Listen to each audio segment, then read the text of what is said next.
1995, the Third World Women's Conference was held in Beijing, China. The conference prioritized key actions to be taken by countries in championing women's empowerment. Kenya was one of the participating countries that adopted the Beijing Declaration and Platform for Action. To what extent has the declaration informed individual feminists to act on issues that affect women? And has the baton been passed down from one generation to the next?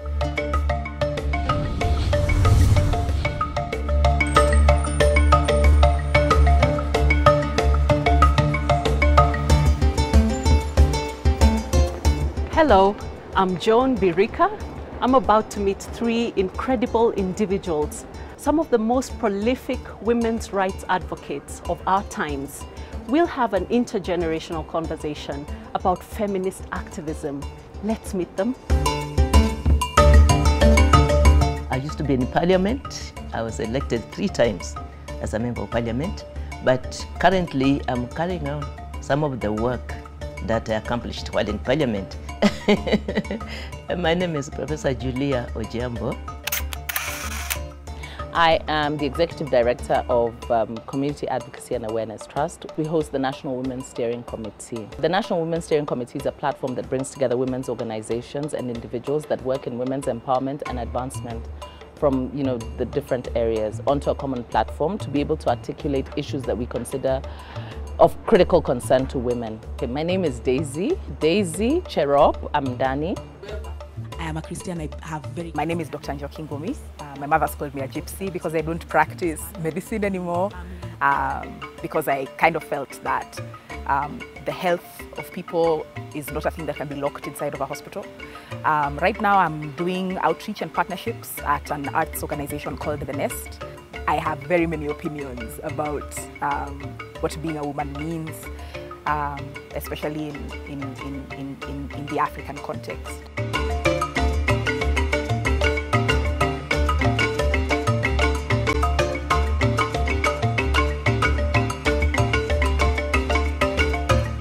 Joki, Daisy, and Julia, really a pleasure to have you and to talk with you. It's fantastic to be here. Yeah, awesome. Julia, what made you want to jump into women's rights activism? Are you a feminist? Feminism is not a new word. It was there with us during those days. We wanted to join, others to join us, if that's what it was meant to mean, feminism. I'm a woman. Yes. I like that. Yeah, okay. Yeah. I am a woman, and I think I was born a woman. Yes. And at our times, even as a baby, you identified as a woman, as a potential mother. Time would not allow me to narrate each and every experience of a girl child during those days. It was tough. Where are we? We are not the only ones. Where the majority of women were in the countryside, undergoing FGM, extraction of lower teeth, all sorts of things happening to them, all around the country. Yeah. Right. There, if you didn't remove the lower teeth in a lowland, for instance, you are not mature. And that was also a sign of coming of age. Yeah. Here in Central and Rift Valley, it was FGM. Yeah. And the girl child has suffered all this. Right. Not only that, majority of them were carrying what on their backs, in their head, huge parcels of household goods. There was no man to help because that was not even thought about. You carried it alone. There was the land to till, there was the cooking, there was the grinding of your grains. There were no millers at that time. So everything was just harsh, and it was the girl child. Yeah. And you saw the little boys running to school and the girl being left at home. Right. So you obviously saw social injustices against women. A lot of social, yes. And you felt it necessary to... The little girls I played with at home also hated me now. When they knew I was going to school and they were not going to school. Yes. They called me, you privileged lost sheep. Yeah, they thought we were lost. because they did not understand what it was. Daisy, tell me, has anything that Julia has gone through resonate with you? What for you inspired you to not keep quiet about social injustice? For me, though, the first job that I applied for is actually what made me change the way I saw things, because you know, they looked at my qualifications. They were like, yes, you're qualified, but we can't give you this job because you're he actually said I was a girl. I was pretty young. I think I was maybe 22. And so for me, I was then exposed to girls being denied the right to education simply because they were girls. Little girls being circumcised, you know, the female genital mutilation.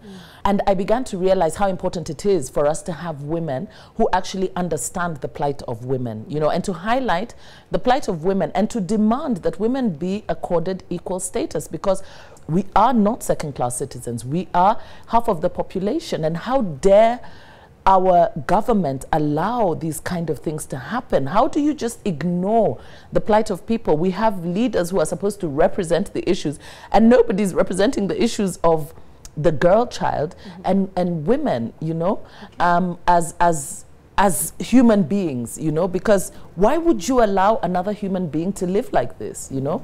And it's really very, very shocking. And when I went to other places in the country, I was like, you know, you just can't keep quiet. I think I'll begin by saying how I came to terms with the word feminist, because like it's such a political label.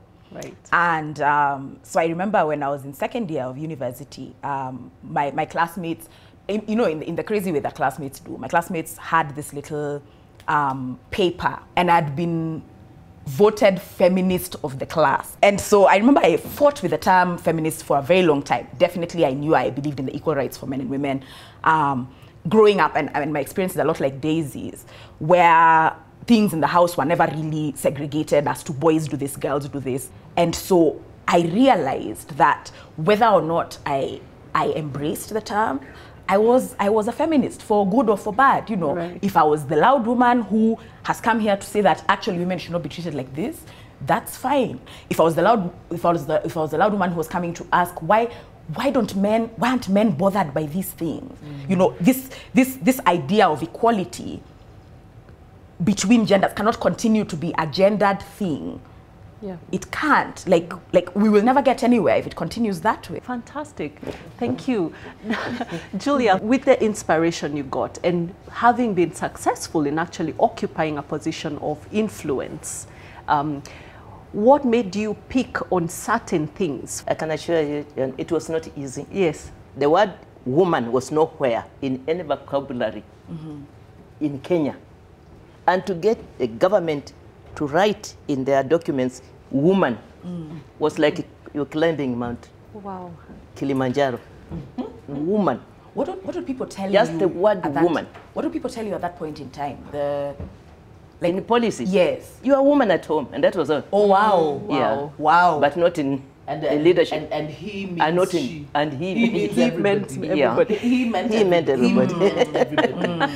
So we struggled to get that into writing. Even the language. Yes. So we mobilized the community development workers to get that written in our memorandum that we took to Mexico in 1975. That's the first time the word woman appeared in our official documents. So we then developed the women policy. And we came back with, of course, an agenda for development. Right. So we ran with that one. Right. Through that, we could propagate education for the women. We could propagate water, hygiene, food, housing, and everything that went with that. Absolute basics. All in there. We were interested in motions and bills that touched on women. And those are the ones that you will not get support for in Parliament. Because who would help you pass a bill in Parliament? It was difficult. But slowly it's come. We got a few support from some of the men members, and we moved on. Fortunately, the few of us who were in Parliament were very committed and united. And focused. And focused. Very focused. Very focused, and we were friendly. And it must be very difficult to have sympathized with the women in parliament.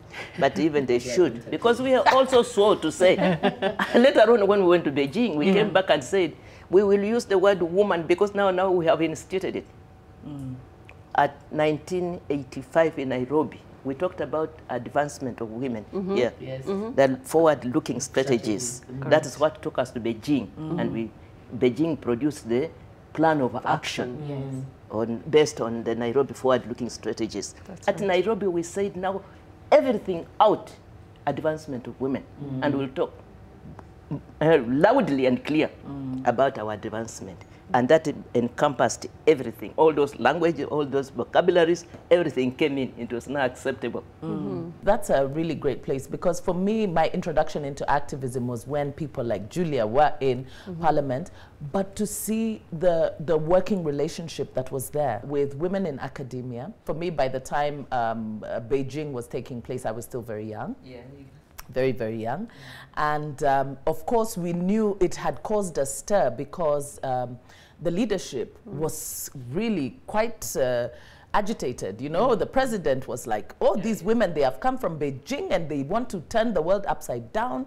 They want to bring these unnatural practices. And for me, that represented a very comprehensive approach to women's empowerment and advancement, because it looked at every possible area that was affecting the woman, you know. And I think that the fact that we've lost focus on those 12 critical areas of concern is a problem.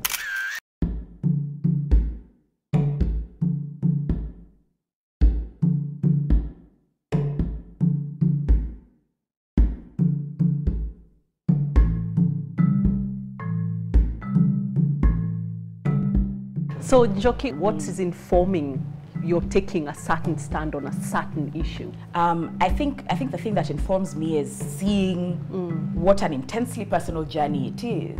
Right. Like when I'm here talking to Heshime and to Daisy, you can see like the progress that you make. You make one realization and you say, okay, and you make another one, and then another one, and that this process is not just necessarily for the people who are visible and fighting in the public space, the quote-unquote activists, but how does that process happen for the active citizen, like our idealized active citizen? How do you make those jumps? What is informing those jumps? What's trickling down, and how is it trickling down to you from the political space? And where do you find the individual grappling with all these things, being able to form their own opinion, such that this woman who may not be able to go to Beijing and realize that actually a tuk-tuk could make my life a lot easier, but she can come home and shift a thing that makes her own life a little bit easier. And it starts even with children and how we treat children, and how children are supposed to go from 0 to 18 with no personal agency, and then suddenly you have a voter's card and an ID and you're told Mjibonde. Absolutely. And there's no way in which we introduce people to the idea of what are your own thoughts. There's no analysis even in the ways in which we are taught. It's how individuals interact with some of those things. In medicine, you meet people in such a personal, vulnerable space. And then now you're there writing a P3 for a woman who has been beaten up by her husband for the 3rd time. She's coming to tell you, yeah, here are my x-rays, you're seeing fractures in these bones, and you say, okay, what's informing your life choices? You know, and then she says that actually she has to stay in that house because I have 3 kids. And if he goes, what am I going to do with them? I have no skills. I left school when I was. And then you see that that's not just a problem for a woman in Naivasha, it's also the problem for a woman in Nairobi Hospital. It's the same thing. The same thing. The same thing. And you know, that those are the things that have informed the provisions in the Constitution. Because for me, I think one of the biggest disappointments is that when we have so many women, that we can actually radically transform this country by changing the lives of women fundamentally, and it will change the nation. Because I will tell you that what is good for women is good for everybody, because they are the primary caregivers. They are the first port of call for socialization. Your primary source of socialization is the woman. We have a constitution that is very clear about provision in leadership and decision-making, electoral processes, the role of women to ensure that we have at least a minimum requirement, but we actually have a law that has been brought to amend the Constitution to make it progressive, because it is too difficult to bring women into politics. Yet there are solutions that exist that will bring us in, and that will bring us in bang. Because for me, the women's movement is not an organization. It is women working together in the different arenas that have been identified. And that's why I keep going back to the Beijing Platform for Action. It really is a very comprehensive approach. Fantastic. Julia, I'll jump back to you and ask you, did you preempt, did you foresee that the patriarchy, as Professor Maria Nzomo aptly puts it, has an uncanny ability to reinvent itself? Did you ever foresee this? Yeah, well, maybe we thought we were overcoming it. We thought it would die. That it would die. Yeah. Through the forward-looking strategies, advancement of women, and the plotting of that plan of action. The implementation of the plan of action has failed us. And this is where the women, and I think the women of Kenya, and maybe the women of the region, maybe the women of the world, need to have another look at it again. Where have we gone wrong? I think probably in the other countries it's working, but here, as we say, there's that disconnect. Which specific areas, if you look at the 12 priorities, to what degree has advancement been seen? A lot has happened. Yes. And a lot is happening. Yes. And in fact, that was our prayer, and believe that it would happen when we put together the Beijing platform of action, that our women will move. And we see them now in public positions. They are in the governance, they are in parliament, they are in the judiciary, they are in technical fields. They are doing very well. But we also insisted that when they go there, they must perform you know, and be efficient, be seen to produce.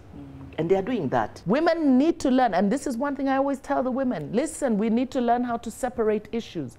Women need to become more emotionally intelligent and learn how to separate issues so that we address our commonalities and our common problems as one. So that no matter what your sphere of engagement, we're saying the same thing about certain things, that there are certain things we absolutely will not tolerate as women.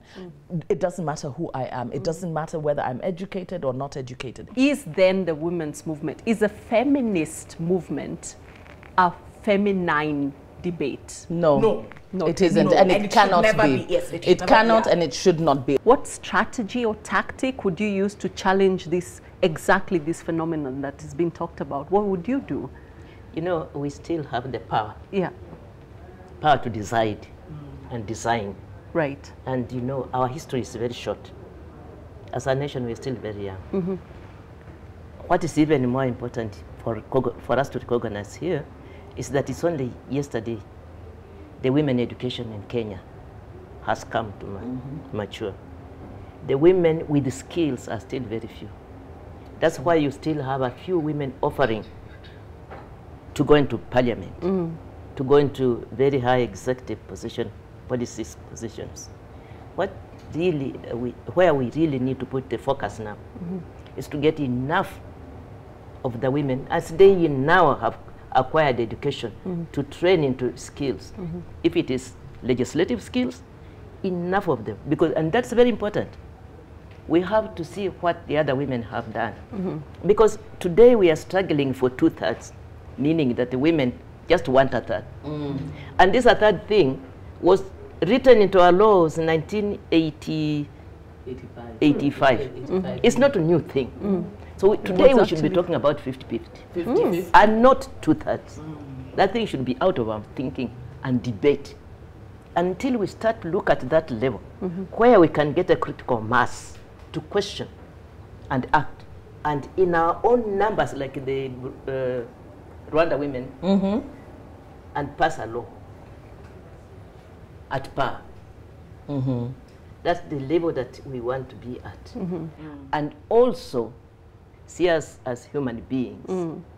Because when you talk of the man, being the only one who can innovate is no longer true. Yeah, that's no longer We can true. also innovate. Yes. And we just need a little time to get there and innovate. Okay. So essentially, the challenge today, Njoki, is translating these so-called priorities and very well cast, policies, and then translating into a value system, and that's where it all ends. Into a value system, and in a changing environment, in a shifting environment, able to morph into the fit into the environment. So that as a people, there are things that we absolutely will not accept, and to be seen not just as human beings, but as partners. Because you see, patriarchy has redefined women's empowerment to mean role reversal. And because of that, it is resisted. Because when I say that I want to take over your space, you're not going to give up that easily. No. But if we if you think about a man, if a man with honesty looks at the position that a woman has in society, why would he want to be subjugated? You wouldn't. No. Absolutely. It's true. You know, even at family level, and I think this is now happening, even your families, maybe, as opposed to our families, where you find a man and a woman who are educated to almost same level of understanding, reasoning, and performance.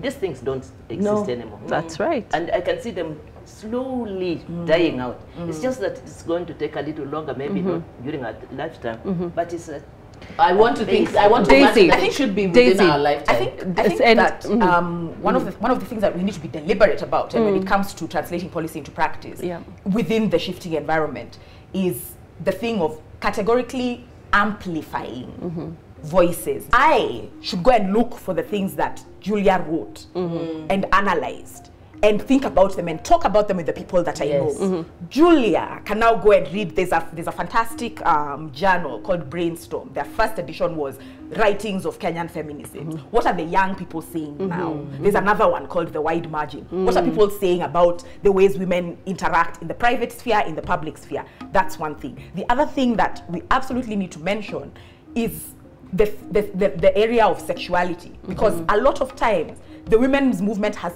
been able to make the moves it has made because it's not necessarily dived into the space that makes us all adult human beings, which is sexuality, because instantly there you start finding the moralities of patriarchy. Yes. Because of who the man is supposed to be in the sexual arena and who the woman is supposed to be. I think that's very important. Even when you now start going into non-heterosexual identities, you would now start finding the effeminate male being treated the way a woman should be treated in society, and that for some people translates into being able to be beaten, being vulnerable to rape. Those are all human rights violations, or women being punished for kind of aspiring towards male privilege, for looking in ways that women are not supposed to look, or being in relationships that women are not supposed to be in.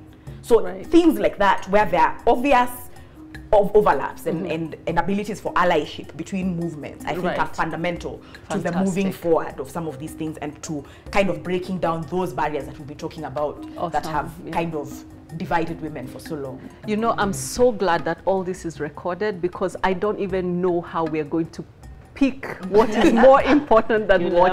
It's been such a fantastic discussion. I have quietly sat and just been totally educated. I have a PhD right now, I've just been taught right now, but really, you are important and prolific individuals. And as we have said from this conversation, let's look across. Is Julia's work really fully done? Like, can she now just relax?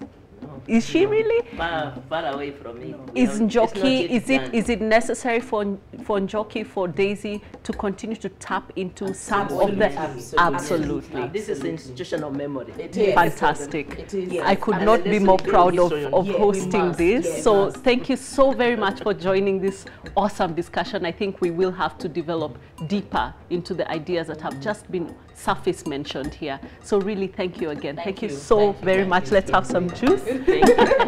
Awesome. While the conferences play their role, I feel like a much bigger role can be played by enabling individual women or individual smaller groups of women in much smaller contexts to figure out what they want and how they can get it with a less kind of formulaic approach. I think for us as Africans, it means that a lot more of us have to be telling stories a lot more critically, a lot more imaginatively, and a lot more out of the box so that we can really depict the complex realities we live in. When you look at culture, there was a passing on of information, rights, and certain privileges, and certain characteristics were passed on from age group to age group. Now, with the advancement of civilization, as we call it, we seem to have let go of that very critical aspect of our culture, passing on information. And I mean good information. I mean, we must decide what it is that we want to pass on and what we absolutely don't want to pass on. I have found someone whom I think I want. We must be very deliberate in how we are passing on this baton, because we need to be able to inculcate certain principles and basic values as a value system. The equality of persons, you know, both male and female, and the integrity of the human person. A lot has changed, and yet a lot has yet to be done.